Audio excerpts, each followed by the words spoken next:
There's an old story about a farmer who owned the last freshwater spring in a drought stricken land. Farmers, travelers, and also village people around him would beg for a drink. They would offer favors, they would beg him, they would also offer anything like gold or anything of value, but the farmer never gave it for free. Not because he was cruel, but because he knew the moment he did give it out freely, the water's value would diminish or vanish in the people's eyes. His restraint wasn't greed, it was wisdom, and we as men are no different from the last freshwater spring in a drought stricken land. The more abundant you are with your time, your attention, your energy, and also your presence, the cheaper you become, the cheaper you seem in people's eyes. But scarcity, when you become rare, scarcity forces the world to reckon with your worth. What is up? Welcome to Strive, a man's podcast. I'm your host, Long Garcia. Our mission here is simple and clear: to build the next generation of men the world desperately, and I mean desperately, needs. Today's episode, we're going to be talking about the psychology of value. How men, me and you, can be able to increase our value, so we'll be able to attract high value opportunities, also gain more respect, and also cut off negativity from our lives, and also keep it off for the long term by generating scarcity into our lives. Or in simple terms, we can become rare. How to become rare and also increase our value very, very much. Also, don't forget to subscribe and also go down to the comments and say one thing that you know about a high value man. How can one of the viewers of these videos become a high value man?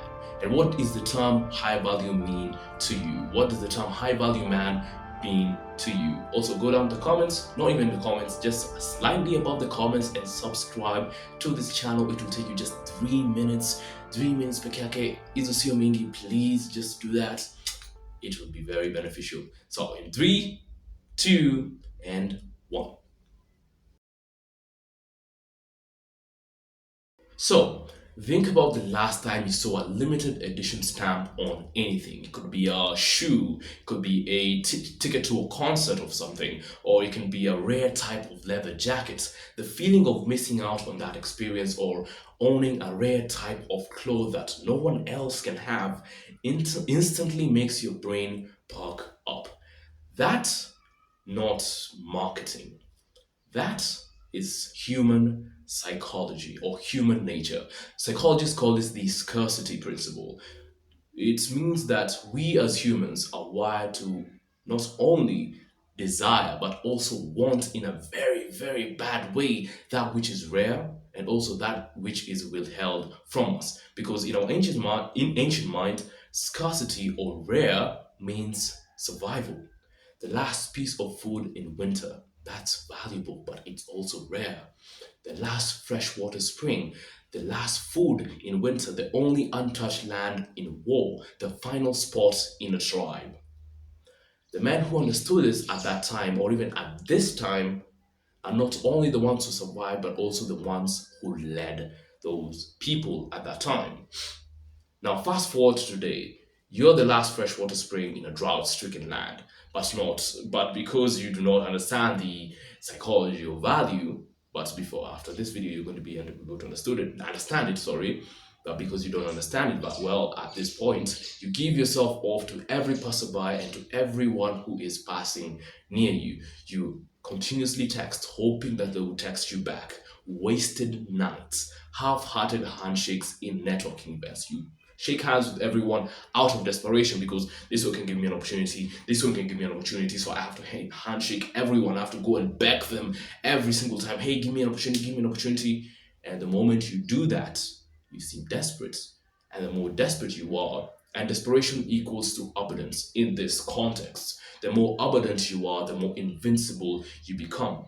The more I tell you something over and over and over and over and over and over again, it slightly passes through one ear and also another ear. But the moment I just do one thing, or say it once and also say it again at a slightly different period in time, it will hit very differently because I said it with energy and then I said it with energy a week after.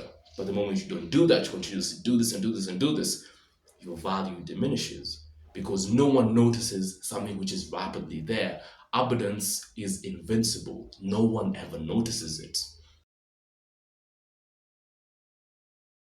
Now, some men were born with advantages, natural charisma, intelligence, strength, but here's the truth: raw traits alone will not make you invaluable. Invaluable means priceless. And I'm not saying that you don't know, but some people may think invaluable is the opposite of value. So that means invaluable is a bad thing. No, invaluable means very priceless, irreplaceable. A diamond in dirt is still a rock. Not until it's cut, polished, and also placed in velvet. That's when it becomes valuable, more attractive. Your inherent traits or your inherent gifts that you've been given, you can be a good communicator, a good actor, a good anything. Your inherent traits are just the starting point, they are not the finish line. The rare man takes what he's been given and forges it into something even greater. He combines his natural traits with relentless skill building. And also, when he applies the discipline of scarcity, that's when he becomes invaluable, invincible. Not invincible in a wrong way, invincible. No one can take him because he is irreplaceable. So he steps into a room, everyone notices him. Do you understand the thing with aura? That's how aura is created. Relentless skill building, also combining natural traits. People don't just notice this kind of people, they remember him, they leave a mark. And a great example of this is Bruce Lee. Bruce Lee was born with natural talent, but he became a legend when he owned or honed it into something that no one else could replicate. That's the chemistry of value. That's the alchemy of value. Taking what you have been given and making it so refined, so unmistakably yours that the world has no choice but to treat it as rare.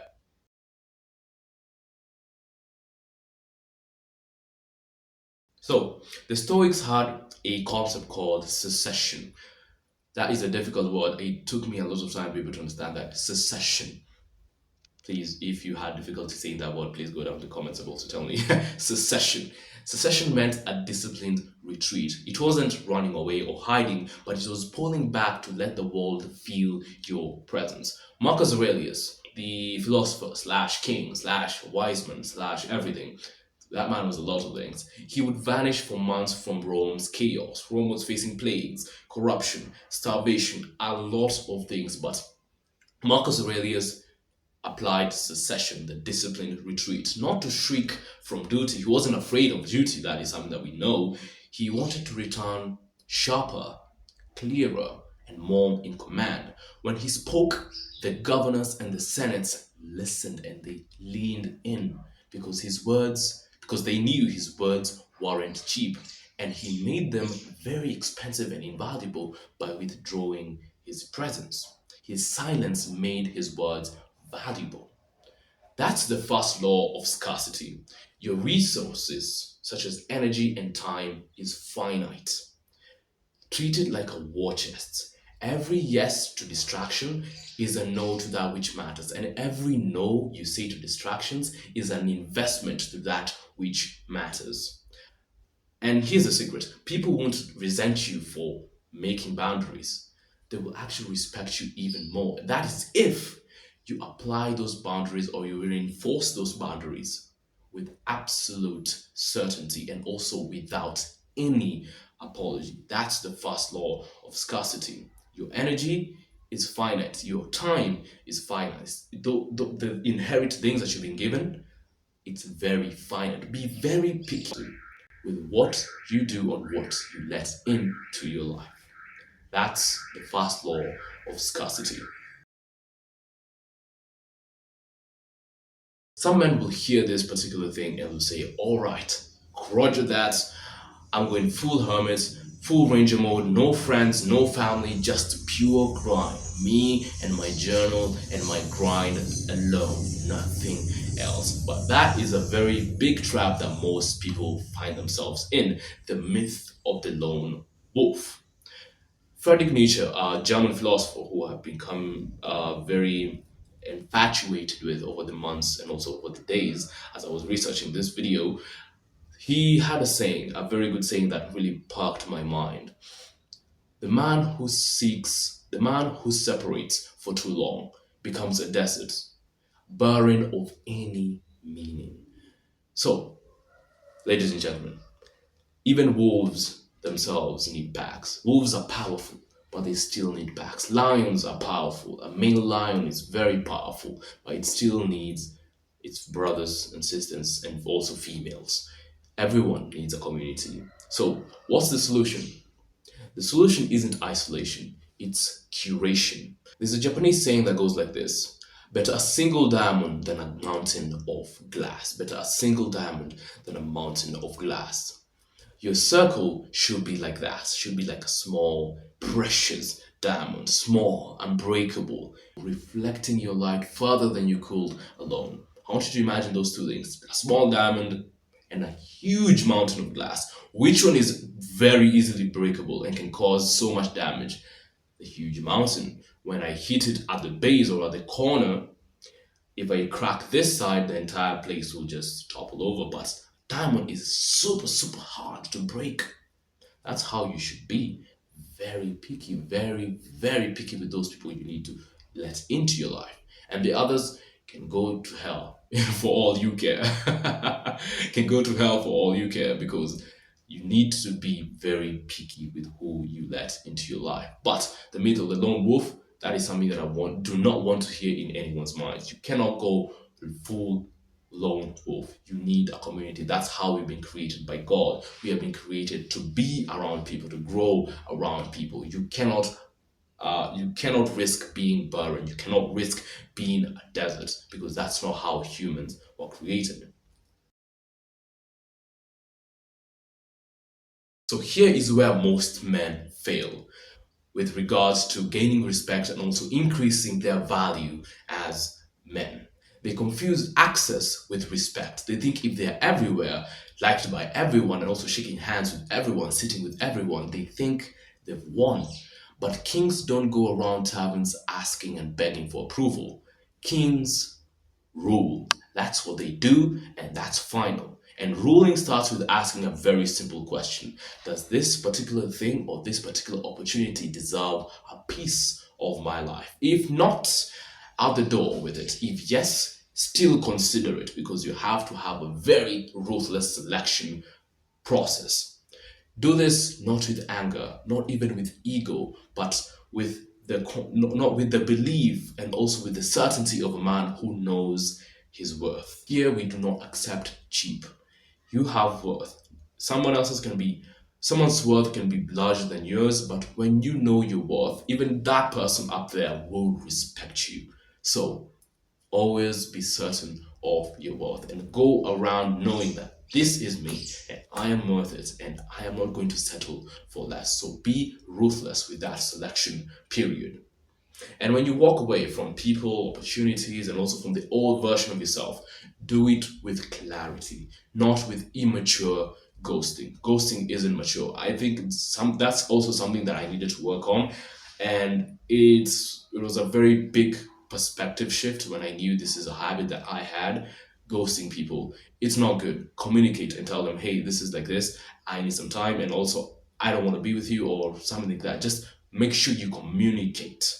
For example, the Spartans. I don't know if you might people here know about the Spartans, but I believe because I create these videos, there are people who are going to be attracted to it, and also we are going to be know of the knowledge of the Spartans. So the Spartans had a way of doing things, especially with war. They would announce their wars to their enemies, not with the goal of receiving mercy or telling them, hey, can you go easy on us? No, no, no, no, no. Their goal was simple: we want to fight you with honor and respect. We do not want to win because we knew we ambushed you and you're not ready. No, we want to respect you. And we're going to defeat you with respect. And if you're going to defeat us, we also want it to be done with respect. Real connection, ladies and gentlemen, they deserve truth. They deserve the truth. If you were connected to someone, if you were infatuated, you had an attachment to this particular person, it can be professional, it can be platonic, it can be intimate, make sure you do it, or make sure you cut them off with clarity. Make sure you air out your reasons for cutting them off. and make sure you help them understand why you're doing it. Make them understand why you're walking away. Burn bridges only when there is no other path. Burn them when there's only no other path, but never stay on a path out of fear.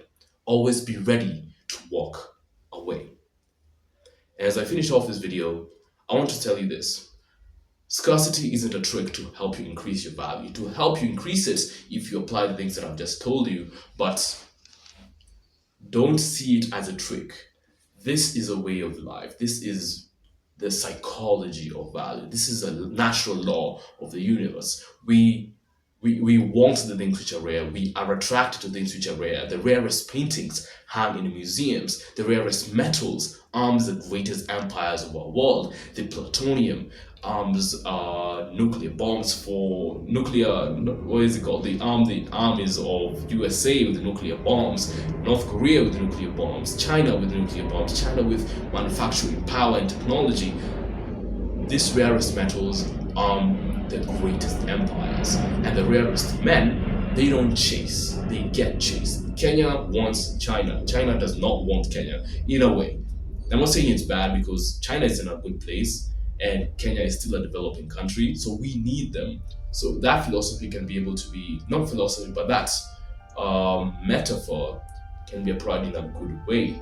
Don't take everything that I've just said with ego. No, I don't want you to be egotistic or anything, because this is actually a very dangerous trick if applied correctly, but if applied wrongly, because you can tend to have ego and also start doing these things and you'll seem egotistic, you'll seem off to people, but when it's applied correctly, it will just be exponentially valuable to you. So ask yourself, are you too available? Are you common? Are people having so much access to you that they don't deserve it?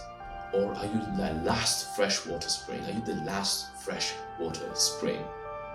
Ask yourself those two questions and use them as a journal. Be able to deeply dive into your psyche and also into your own life, be able to understand who you are. Thank you so much for watching. Cheers and God bless.